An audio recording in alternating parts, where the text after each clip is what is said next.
From battlefield to bomb shelter, from home front to hospital, from volunteer rosters to victims lists, women experience war in distinctive, gendered ways. These are their stories. These are their voices. Welcome to Voices of Women at Wartime, a podcast by the Center for Women's Justice in Israel. I'm Rachel Stomel. And I'm Rivka Lubitch. Today we will be talking with Sarah Evron. Sarah is an active member of Kibbutz Sa'ad, a religious kibbutz in the northern part of the Negev, which is close to the border with Gaza, so she was obviously in the midst of all the terrible massacre of the 7th of October. We first want to hear about her personal story. She will tell us about the story of her kibbutz and the miracle of the tank at the entrance of the kibbutz, which is becoming somewhat of a legend.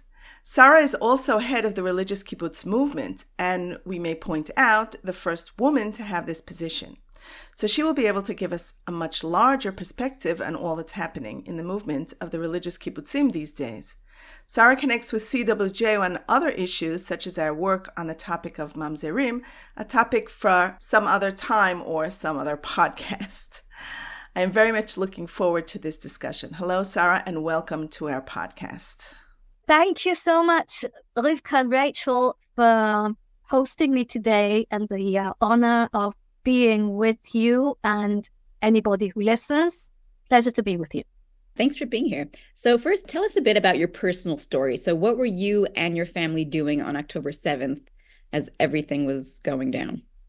October 7th was Simchat Torah. Simchat Torah is a very special Chag on Kibbutz Sa'ad. I live and I'm a member of the kibbutz. I've been here over 40 years. And for over 20, we have been having tefillot nashim and learning the Torah and having really big celebrations. We were one of the first communities to do so in Israel. And actually, I am still the gabbai of this women's tefillah, and everything was prepared. The night of Simchat Torah, we were with all our big community, and everybody is being Knesset, and we were dancing with Sifrei Torah. And I was slightly disappointed because my son and daughter-in-law and two of our grandchildren let us know that they wouldn't be able to join us for Simchat Torah this year, and I was really disappointed, but making up for it with dancing with the Sifrei Torah and my friends. And I woke up in a bang at 6:30 on Simchat Torah morning. There was Kassam all over and bombing and Tzeva Adom. And the first thought that passed through my head was, I'm so happy they didn't come for Chag. I've never been so happy about a family not turning up for Chag in my life. And I hope never to be so thankful in such a circumstance again. We went into the bombing was after a few, I won't say an hour or two, we realized we weren't in a regular situation. We received messages from Kitat Konanut, that's the emergency squad, told us, please go and stay in your room, in your mamadim. How did you hear from the emergency squad? I'm just interested. You all turned on your phones? We always have, most of us. Uh-huh. Some people on the kibbutz do not, but we've been living this for 20 years. Wow. We know that you leave your phone on and put it in the corner, and when bombing or shooting or Tzeva Adom or whatever starts, you turn it on. It's life-saving. It's pikuach nefesh. Right. At what point do you realize this wasn't your usual, we have our phones on all the time, because something probably can happen? When did you start to realize this is not the usual, something could happen, this is something different?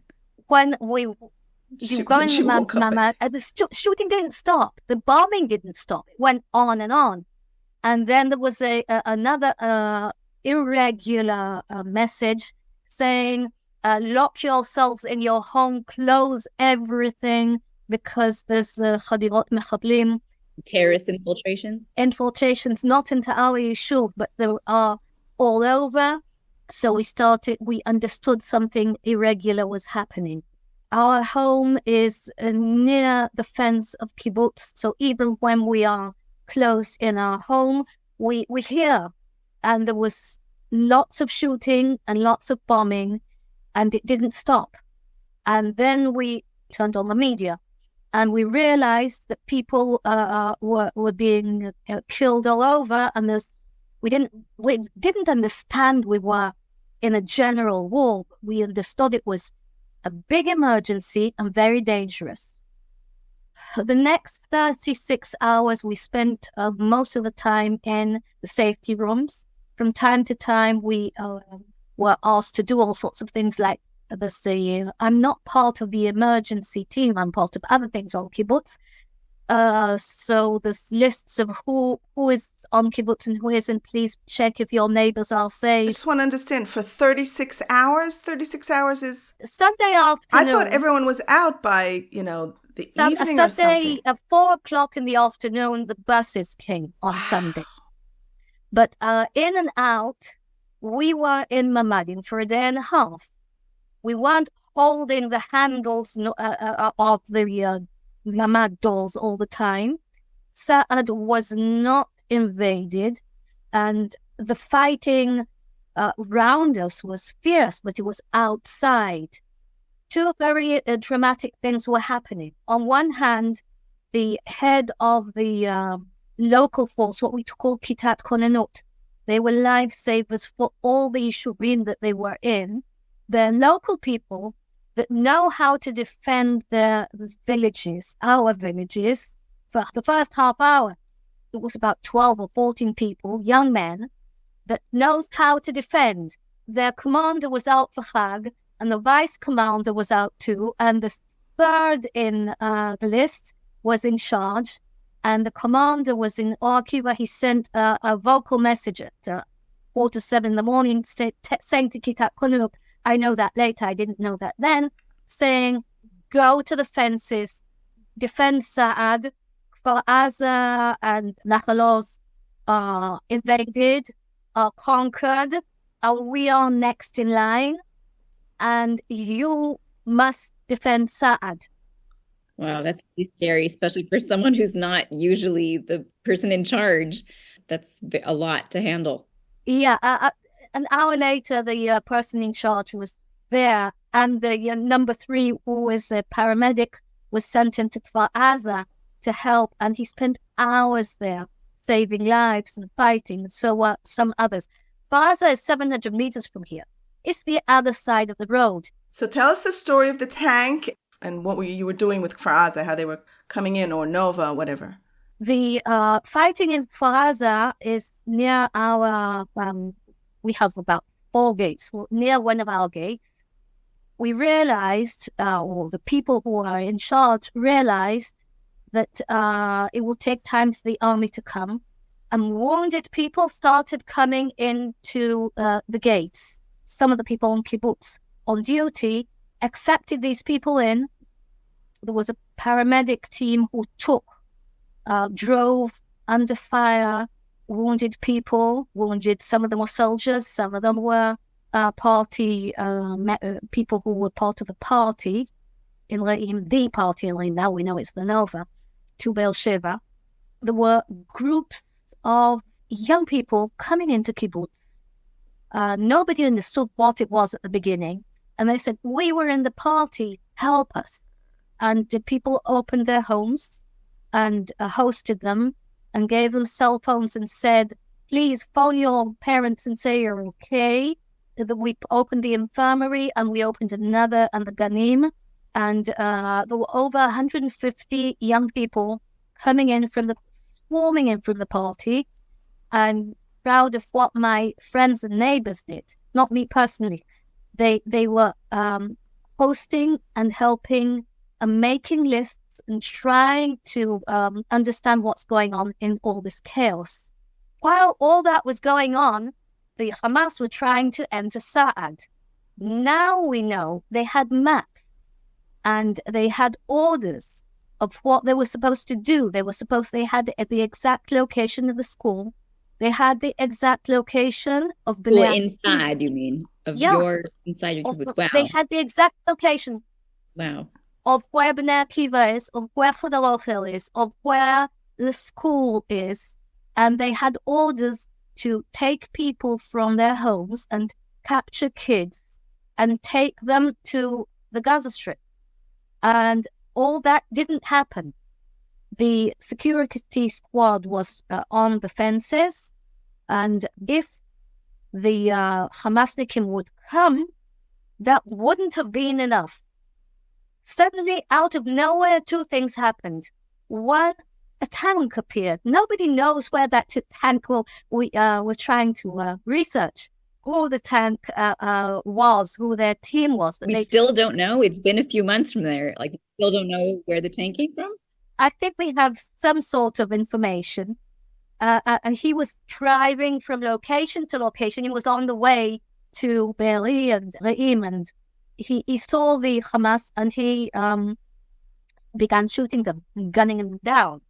And there was a small force of Golani, I think. I'm not sure if it was Golani or Mishmar Gvul, Shotrim.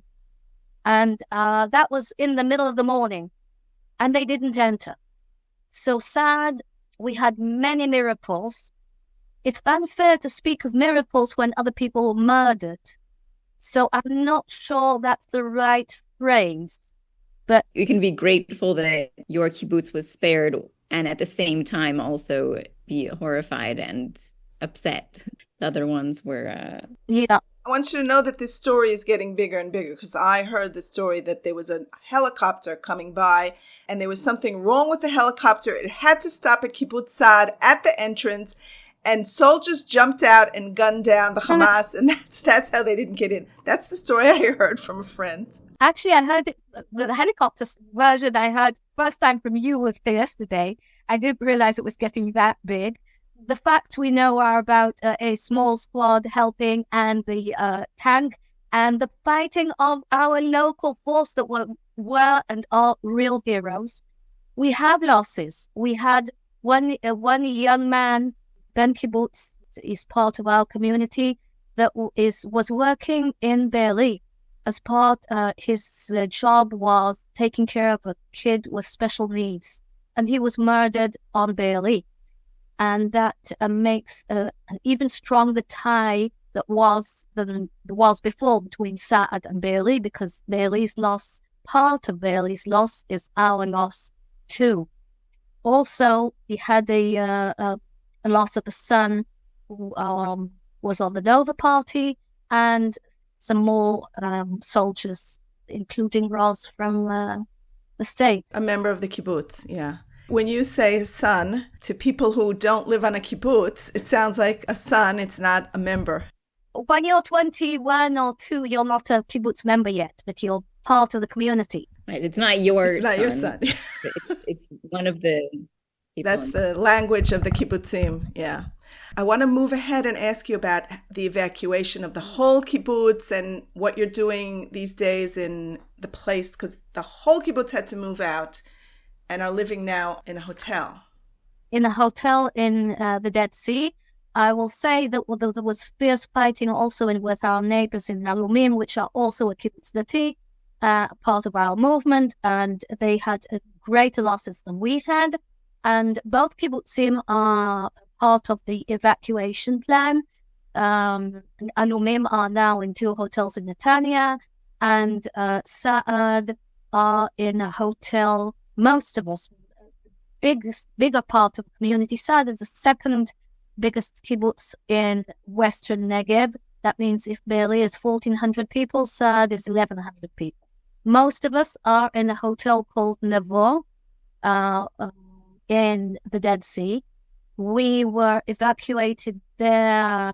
Most of us were bused there on Sunday, the 8th of October, with the shutters down on the windows of the bus, so kids would not see everything that was on the road. And at that time, when the evacuation was taking place, there were many bodies and burnt cars and horrors. When you were leaving and being evacuated, did you understand that this was going to be a pretty long-term move. I can't imagine, trying to, from a moment's notice, to pack up everything that you need so you can move to a hotel, especially if you have a family. How did you prepare and just go?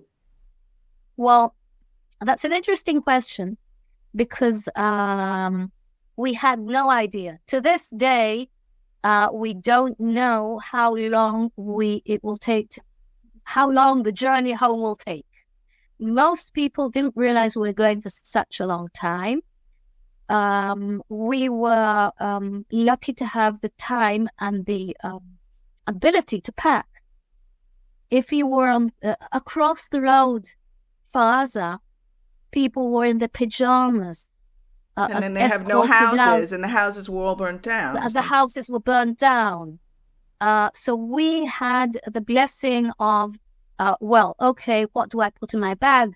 And for how long do I take? And the first days, people didn't have everything they needed. And we were really swarmed with love from all over. People sending us everything we needed. I will say that I think I realized how long it was going to take because I didn't intend to share this, but suddenly I remember, look, we didn't discuss this. I took my mother's candlesticks with me, Shabbat candlesticks. I was packing a bag. I wasn't sure how you're going to find things when you come back. If my home would be there when I come back. It is. Baruch Hashem, it's home. It wasn't overrun. But when I was packing, I realized the fighting is something that might wipe my home away. And I took two things. I took a Kiddush cup and I took my mother's candlesticks. So I did realize, I think. Yeah, as soon as you said that, it reminds me of just generations and generations of Jewish people who have done the same, fleeing, not knowing where they're going to go or for how long, and taking things like their mother's candlesticks or Kiddush cups. And I feel like it touches on something very primal and very Jewish in our DNA, having to do that. So now you've set up a new life in this hotel with the kibbutz. Is it hard to revive something in such a weird temporary, not temporary setting? We have great leadership in our communities. And one of the most inspiring thing is that after the first day and a half, people started doing things. I think that's what gives them koach, strength, doing things, organizing, realizing that the most important thing is to get two things working. First of all, the mental support. We have lots of social workers, and we were wrapped by people from professionals that came to help us. But we knew to say what the groups, different groups in the community need. And that was the first thing. And the second thing was education. In 2 weeks, we had a system. If you have more than 1,000 people in a Dati community, then you have almost half of them are kids. Think of it, families, 4 or 5 kids, sometimes more. 80 families had people on Miluim. That means 80 young women that need something done with their kids. We opened 5 Ganim kindergartens, a primary school, a junior high, and some sort of schooling for the teenagers. Schooling as more as holding some sort of education and mental health and emotional activity. Support. Yeah. Yes, and we had lots of help from many people. If I mention some people, I'll forget others, so I won't mention all the organizations. And the government also stepped in at some point. The government was there. The government was there. One of the big problems was that the government was absent in the first hours. Right. And people felt betrayed.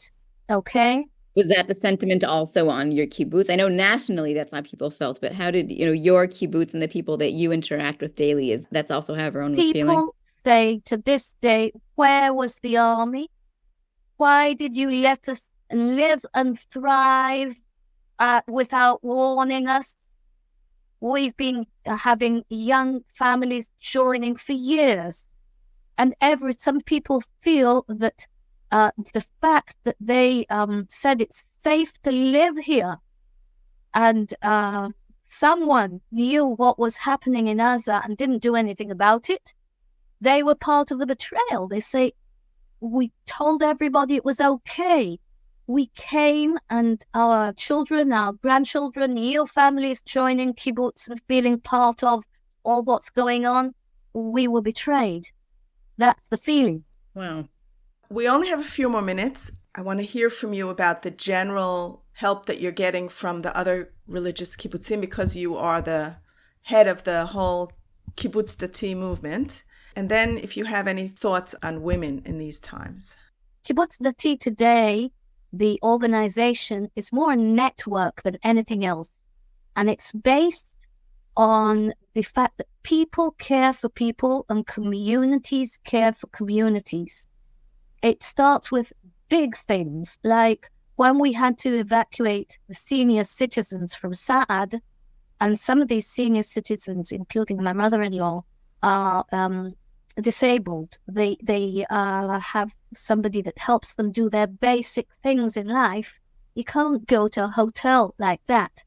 And Kibbutz Yavne said, okay, we will have so many spare rooms in our old age home. Come and live here.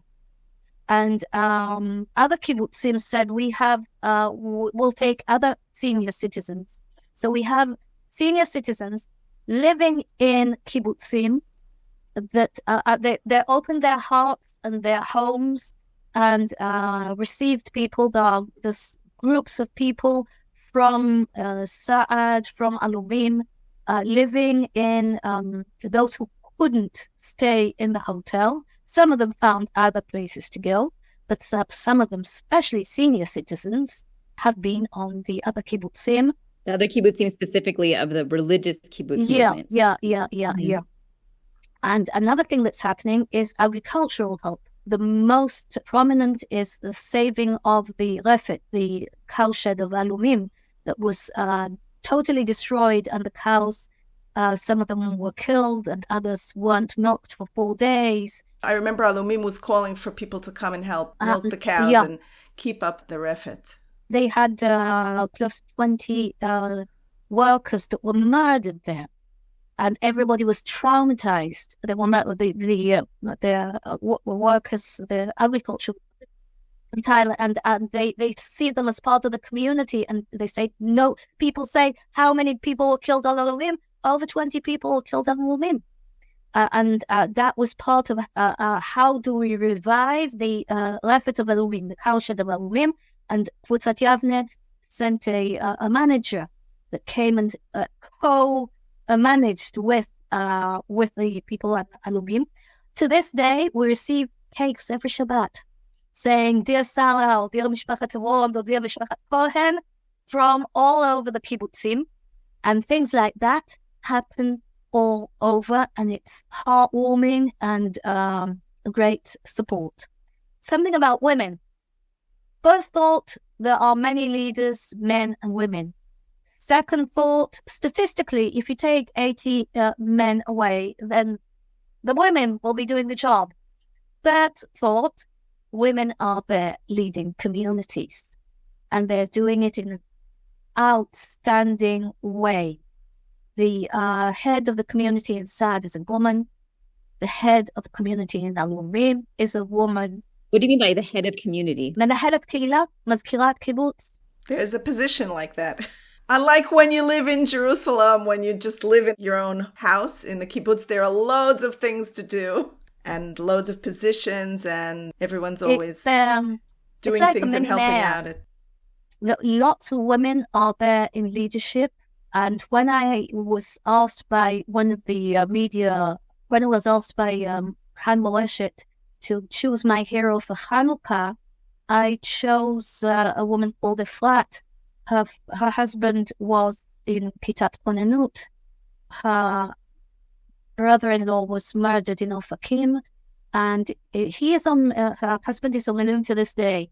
And she, with all her 5 or 6 kids, came to the hotel and took on herself to be mechanechet kita hey, teacher. She doesn't, I mean, everyday life she isn't a mechanechet, but she took that on herself, saying, I'm on duty. Not please help me, but I'm on duty. And these are women who have stepped up because of the emergency situation. And there's also women who were anyway before this, they were in place in leadership positions like you. So it's not just that because of the emergency circumstances, people stepped up. This was also it's a combination thing that you were a big part of. Okay, thank you so much. We could just go on and on talking, and I know that we connect in different ways. Like we said, that you're a fan of what CWJ does, and we talk about other issues. This was so important. I want to say that the most amazing thing that you've said, I was talking about this yesterday with my husband, is how quickly the community pulled together. Within 2 or 3 weeks, there was like building a new kibbutz. It was like the whole thing was rebuilt. And that's so amazing that a community has such power to do that. Thank you for the support of being with you this morning. Keep up the good work. It's very supporting to be able to tell our story here. Thank you. I also want to thank our listeners for tuning in today, because by listening to this podcast, you are a witness. Giving women's voices your attention means giving them power. If you, like us, agree that women's perspectives are essential to the Israeli narrative, subscribe to the Voices of Women at Wartime wherever you get your podcasts, and encourage your friends to listen and to subscribe as well. And if you have any thoughts, questions, or comments, we'd love to hear from you. So reach out to us on our social media on the Center for Women's Justice page on Facebook, Twitter, Instagram, or wherever you get your social media. Thank you, Rabbi Scott Kahn, for the recording and editing. I'm Rivka Lubitch, and I was here with Rachel Stomel. Be well and stay safe.